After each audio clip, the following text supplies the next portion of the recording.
Hello दोस्तों, तो आज की कहानी है व्यापारी का पतन और उदय। अगर आपको ये कहानी अच्छी लगे तो प्लीज़ वीडियो को लाइक और शेयर करना ना भूलें। एक शहर में एक कुशल व्यापारी रहा करता था। जब उस राज्य के राजा को उसकी कुशलता के बारे में पता चला तो राजा ने उसे अपने राज्य का प्रशासक बना दिया। व्यापारी की कुशलता से आम व्यक्ति से लेकर राजा तक सभी बहुत प्रभावित थे। कुछ समय बाद व्यापारी की लड़की की शादी तय हुई। इस खुशी में व्यापारी ने बहुत बड़े भोज का आयोजन किया। इस भोज समारोह में उसने राजा से लेकर राज्य के सभी लोगों को आमंत्रित किया। इस समारोह में राजघराने में काम करने वाला एक सेवक भी आया, जो गलती से राज परिवार के सदस्यों के लिए रखी कुर्सी पर बैठ गया। उस सेवक को कुर्सी पर बैठा देख व्यापारी को बहुत गुस्सा आता है। गुस्से में व्यापारी उस सेवक का उपहास कर समारोह से भगा देता है। इससे सेवक को शर्मिंदगी महसूस होती है और वह व्यापारी को सबक सिखाने की ठान लेता है। कुछ दिन बाद जब वह राजा के कमरे की सफाई कर रहा होता है तो उस समय राजा कच्ची नींद में होता है। सेवक मौके का फ़ायदा उठाकर बड़बड़ाना शुरू कर देता है।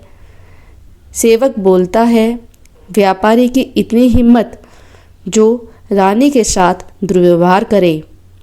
यह सुनकर राजा नींद से उठ जाता है और सेवक को कहता है, क्या तुमने कभी व्यापारी को रानी के साथ दुर्व्यवहार करते हुए देखा है? सेवक तुरंत राजा के पैरों में गिरकर उनसे माफ़ी मांगने लगता है और कहता है, मैं रात में सो नहीं पाया, इसलिए मैं कुछ भी बड़बड़ा रहा हूँ। सेवक की बात सुनकर राजा सेवक को कुछ नहीं बोलता, लेकिन उसके मन में व्यापारी के लिए शक पैदा हो जाता है। इसके बाद राजा ने व्यापारी के राजमहल में प्रवेश पर पाबंदी लगाकर उसके अधिकार को कम कर दिया।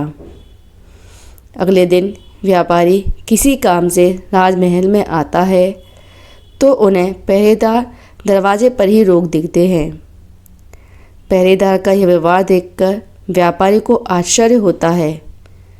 वहीं पास में खड़ा राजा का सेवक ज़ोर ज़ोर से हंसने लगता है और पहरेदार से कहता है, तुम्हें पता नहीं तुमने किसे रोका है? यह बहुत ही प्रभावशाली व्यक्ति है जो तुम्हें यहाँ से बाहर निकलवा सकते हैं।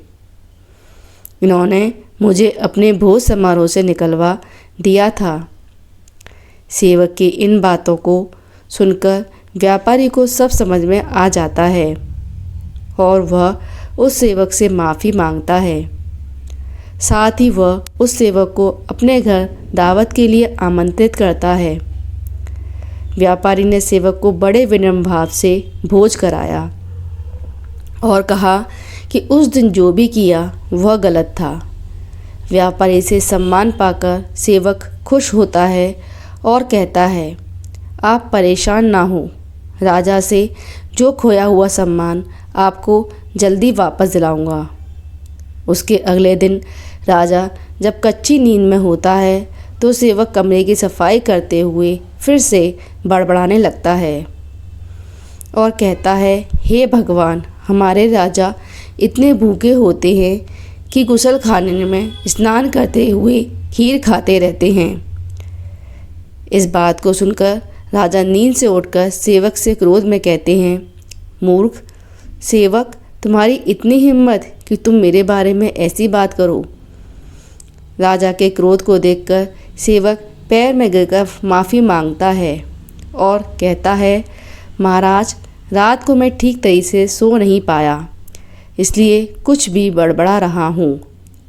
फिर राजा सोचने लगता है, अगर यह सेवक मेरे बारे में ऐसा बोल सकता है तो उस व्यापारी के बारे में भी झूठ ही बोल रहा होगा। अगले ही दिन राजा ने व्यापारी को महल में बुलाया और उन्हें उनसे छीने हुए सभी अधिकार वापस दे दिए। तो इस कहानी से हमें क्या शिक्षा मिलती है? हमें इस कहानी से यह सीख मिलती है कि किसी को छोटा समझकर उसका मजाक नहीं उड़ाना चाहिए। सभी का सम्मान करना चाहिए। किसी को नीचा दिखाने से एक दिन खुद भी अपमान का सामना करना पड़ता है। अगर आपको ये कहानी अच्छी लगी हो तो प्लीज़ वीडियो को लाइक और शेयर करना ना भूलें। और ऐसी ही और वीडियो देखने के लिए अगर अभी तक आपने मेरा चैनल सब्सक्राइब नहीं किया है तो प्लीज़ मेरे चैनल को सब्सक्राइब कर लें। Thank you.